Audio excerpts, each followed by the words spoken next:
Sebetulnya visi dan misi ini kan sudah tertera, cuman mungkin perlu kita benahi per tahun. Kalau perlu dibenahi, mari kita benahi. Kalau sudah cukup, tidak usah. Cuman kita mungkin ada masukan-masukan Bapak Ibu guru semuanya tentang visi dan misi ini, bagaimana agar visi dan misi ini tidak hanya jargon, tetapi harus kita laksanakan dengan sebaik-baiknya. Termasuk saya sebagai kepala sekolah dan juga komite sekolah.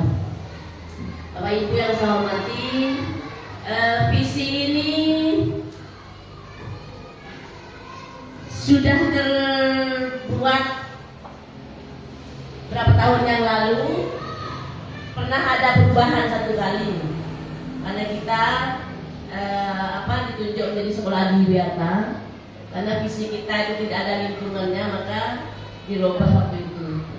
Visi ini adalah harapan, kemauan atau cita-cita sekolah untuk maksimal 5 tahun ke depan. Apa bisa dirubah visi? Bisa, sesuai dengan kebutuhan sekolah bisa dirubah. Namun mari kita bahas sekarang visi sekolah kita. Mungkin perlu penyegaran pada Bapak Ibu. Visi kita adalah terwujudnya peserta didik yang berakhlak mulia, cerdas, terampil, kreatif, dan peduli lingkungan. Ini visi kita yang telah terpampang di papan sekolah, di luar sekolah sudah ada. Pasti Bapak Ibu ketahui visi ini bagaimana kita harus mengerjakannya sesuai dengan yang diharapkan dalam visi ini. Terwujudnya peserta didik dengan siswa ini, Bapak Ibu, yang berakhlak mulia. Saya rasa ini sudah bagus, Ibu, Bapak Ibu. Berakhlak mulia, cerdas, terampil, kreatif, dan peduli lingkungan. Bagaimana kita untuk mensukseskan visi ini? Ya, ini terserah Bapak Ibu guru semua dan saya sendiri sebagai kepala sekolah. Mari kita bersama-sama memperjuangkan bagaimana visi ini agar tercapai di sekolah kita. Ya. Sekarang dari perkembangan zaman, perubahan zaman ini, akhlak anak-anak itu merosot tajam. Dan bagaimana kita sebagai guru, apalagi di tingkat dasar ini, menanamkan kepada siswa akhlak yang baik. Karena dasar ini di SD ini adalah fondasi.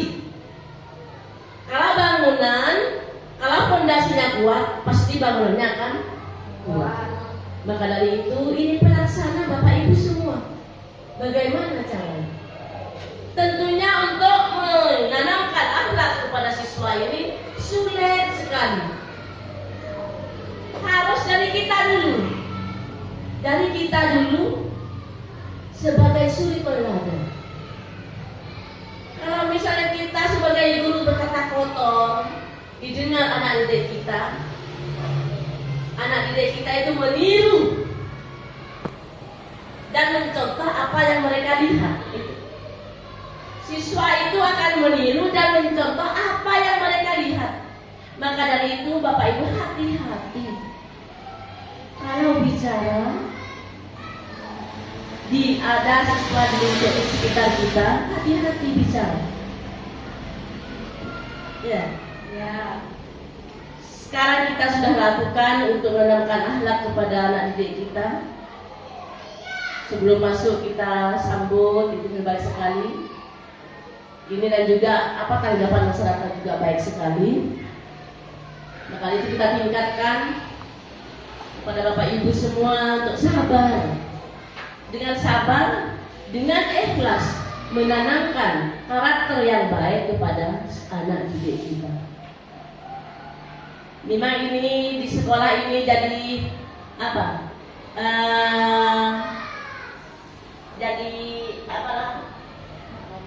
harapan bagi orang tua siswa yang mungkin banyak orang tua kita orang tua siswa yang bekerja di luar sampai sehari tidak sempat melihat tingkah laku anaknya. Pulang dari pekerjaannya sudah capek tidur, hanya dilihat anaknya sudah makan apa tidak.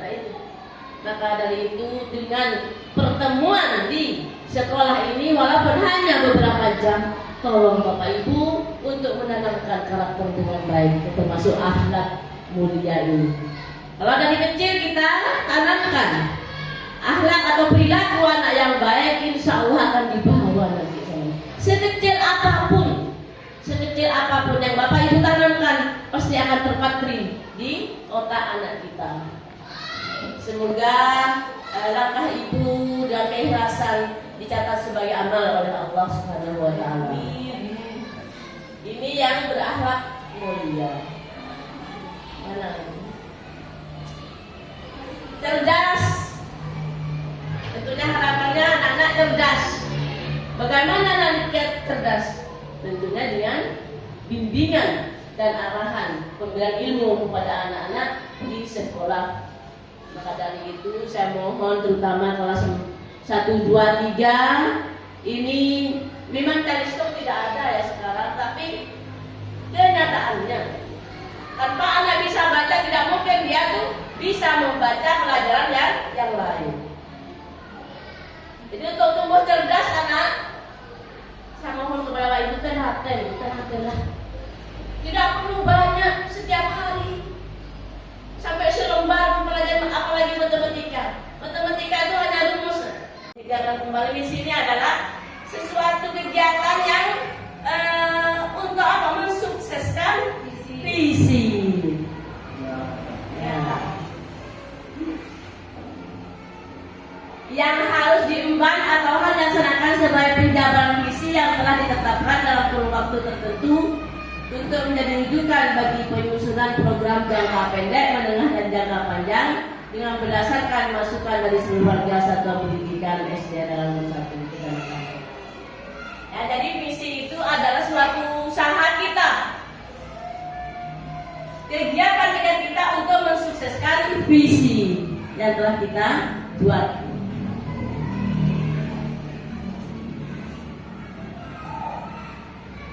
Akhlak dan budi pekerti sedini mungkin hingga terwujud manusia yang berakhlak dan bermoral. Menanamkan.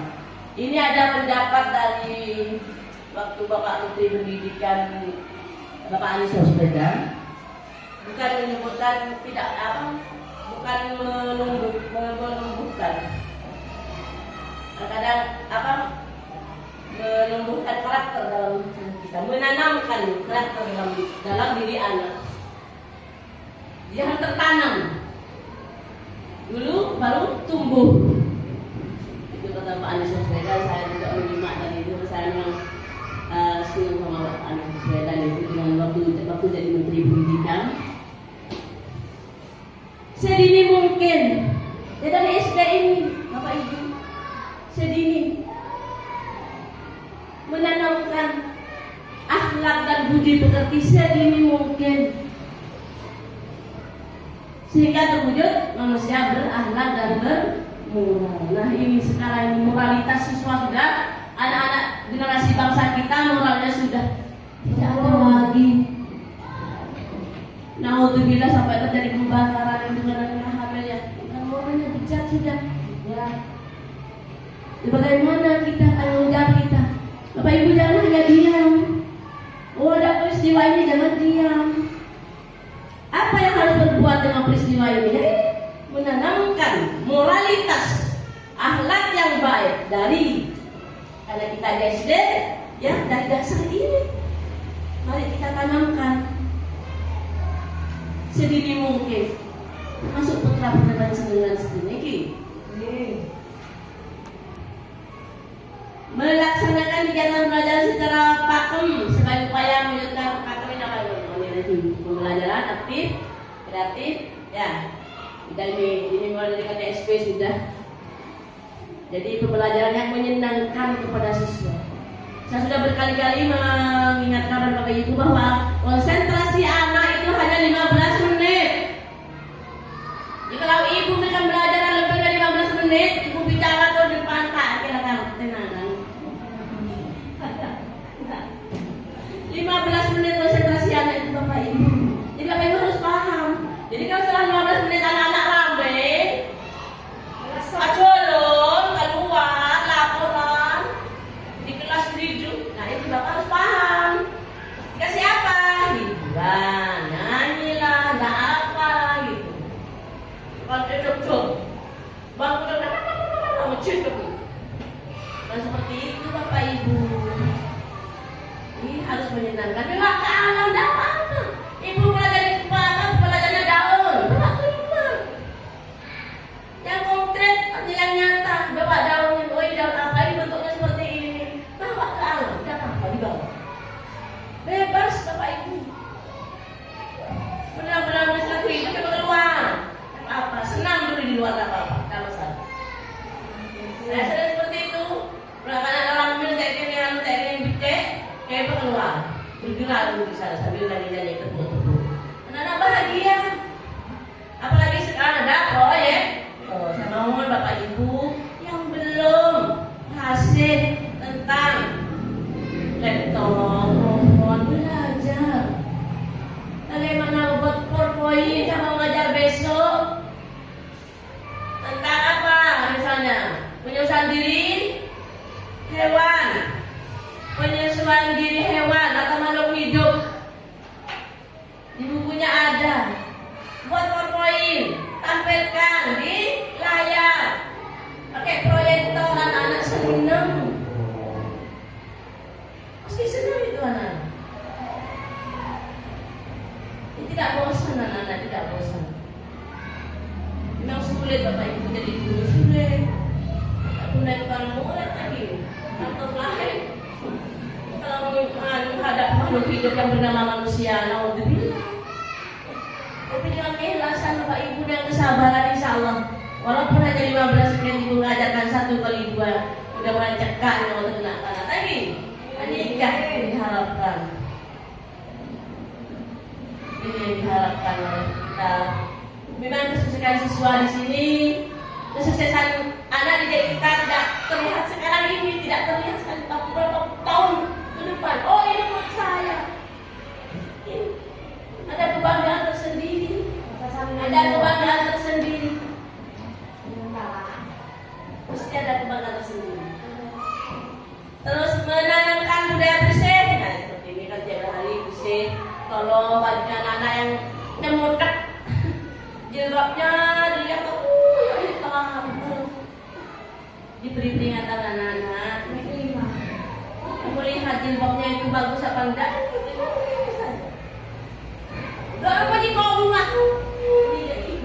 Nah, seperti itu cara penyampaiannya. Kata-kata sama, kalimatnya sama, penyampaian berbeda akan mengakibatkan arti yang berbeda.